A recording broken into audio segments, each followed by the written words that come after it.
Alright everybody, so I just finished up my last appointment for the day. It's piano number 6.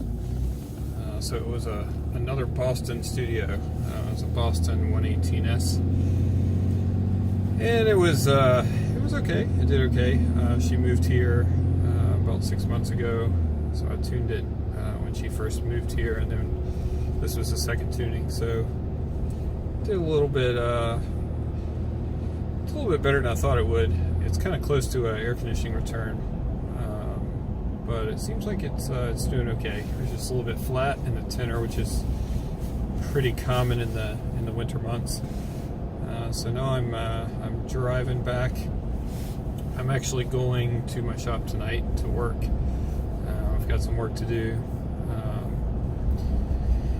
My shop right now is actually temporarily, while I build my own shop, it's in my in-laws' house. So I'm going over there. They've picked up the kids. I've got 3 kids, so they picked them up, and they tend to feed us on Thursday nights because my wife teaches piano, and she teaches until about 9 o'clock.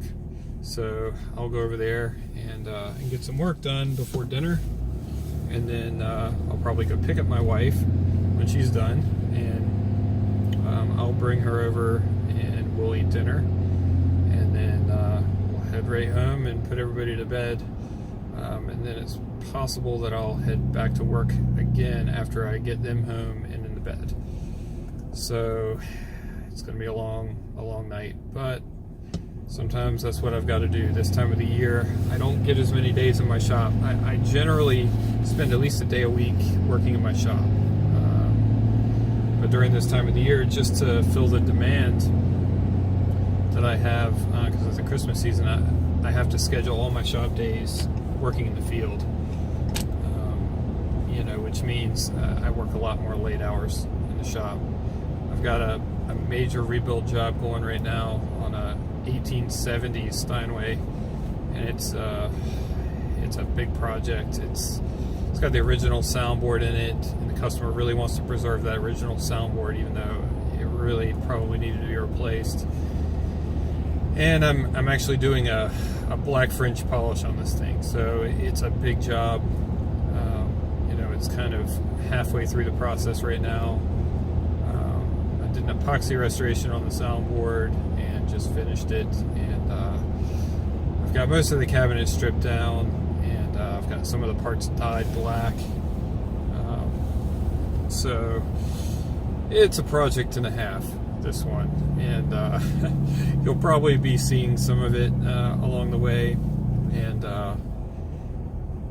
it's for a customer who really wants it done. He's having his house built, and I'm also going to be putting a player on it, I think. Putting a QRS system on it, even though I'm not a big fan of player systems in general.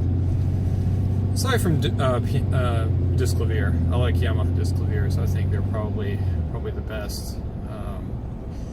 But QRS is going to be the way this guy wants to go, and so I'll be doing that. Can't wait to get that thing done and out of the shop. And I've got, after that, I think I've got a Bösendorfer 200 coming in to be restrung and have new hammers, shanks, and flanges put in it. And it's a piano that had a piano disc put on it, and it was just a total hack job installation, where the trap work is just a disaster. It's an old floppy disk system, so that's gone bad. The control box has gone bad, so it's not really functional right now. So this lady inherited this piano from her uncle, and she doesn't care to have the piano disc. So it's going to be coming into the shop. I'm going to remove the piano disc completely. I'm going to fill the slot, and I'm going to put factory Bösendorfer trap work back on it. And I'm going to, which means I'm also going to have to completely install the sostenuto and the whole 9 yards. The guy had to pull the whole sostenuto rail out of the piano. I don't know why he felt like he had to do that, but he did. So now I'm going to have to go and restore the functionality of all that. So that's going to be a big project. Bösendorfers are always they're always fun to restring because all the strings are tied. So make that looping machine earn its keep, and it'll be a fun job. So after that, I've got a Steinway L coming in for restring, new hammers, and then a little piano of another customer who's like a family heirloom that wants a rebuild. And then after that, there's another Steinway that's supposed to be coming in. Oh, and all at the same time, I have a local concert venue that wants their piano restrung and new hammers put on the end of this year. I'm not going to be able to get that done in my shop, so I'm going to be getting my dad to restring that, and I'm going to do the action work on it. And I've got another church that also wants their piano restrung, so that's also going to be going to my dad. So I tell you, the rebuilding part of my business is the part that I thought wouldn't be nearly as busy, but it's turned out to be way more demand than I thought.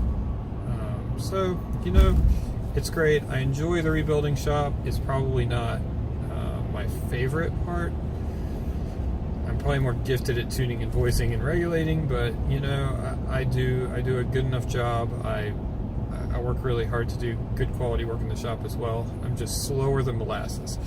I'm not efficient the way I should be. I'm too much of a perfectionist.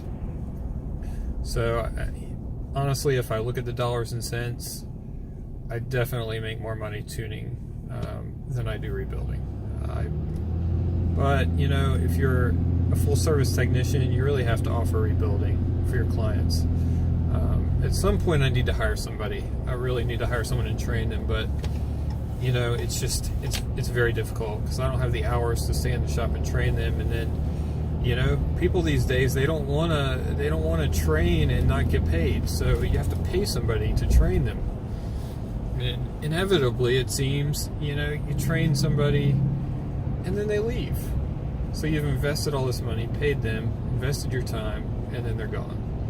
So it's a difficult thing. So right now I've just decided, I also don't want the ordeal of having employees, because the government does not make it easy to have employees, between workman's comp and insurance and having to deal with all that, payroll taxes. It's just it's so daunting to have employees. I really think just the climate and how much just paperwork mumbo jumbo you have to go through, it really discourages businesses from hiring. I mean, it's a nightmare. It's a nightmare to hire. So I really think that eventually I'll probably have to. It's just too much. Either that, or maybe I'll just sub out stuff to my dad, let him handle a lot of the heavy lifting in terms of restringing and the finish work, and I'll just do the action jobs. Really, action work is much more profitable. I can turn them around a lot faster. It's it's not nearly as many hours to do an action job. It's good markup. I think really, most technicians would rather do just action jobs, because when you get into full rebuilding and refinishing and all that, even the refinishing is, a good refinish job is $1,000 a foot. That's pretty typical for a good refinish job. And even then, with the amount of hours I put into those, I don't make money. There's no way I make money. If you go and tune, 6 pianos a day, I charge $155 for a regular tuning. That money every day, there is no way that I make as much money refinishing a piano as I make tuning. But there again, if you want to be full service, it's what you have to do.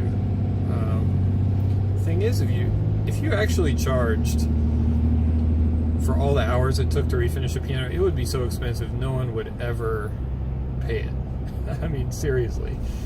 You really the only way you make money refinishing is if you have a big, more production job, where you have commercial size equipment, where you can strip things really efficiently and quickly, and if you have a big spray booth.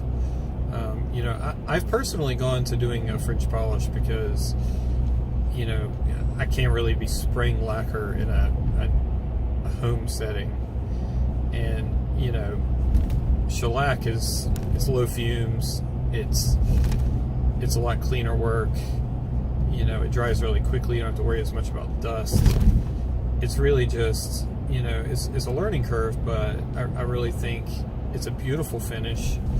You know, it works well on vintage pianos because a lot of vintage pianos, that look works really well with a sort of a, not a super glossy look, but a sort of soft gloss. So a real vintage look. So I've kind of gone that direction. It's also easy for repair because, you know, denatured basically, you know, melts it. And you can really fix small dings fairly easily. So in any case, that's just a little bit of a sort of rundown on what my day was like. So it's about 7:20 now. So I left my house this morning, I guess at 7:30. So it's been about a 12-hour day, and it's going to be a few more hours past this. But you know what? That's being self-employed.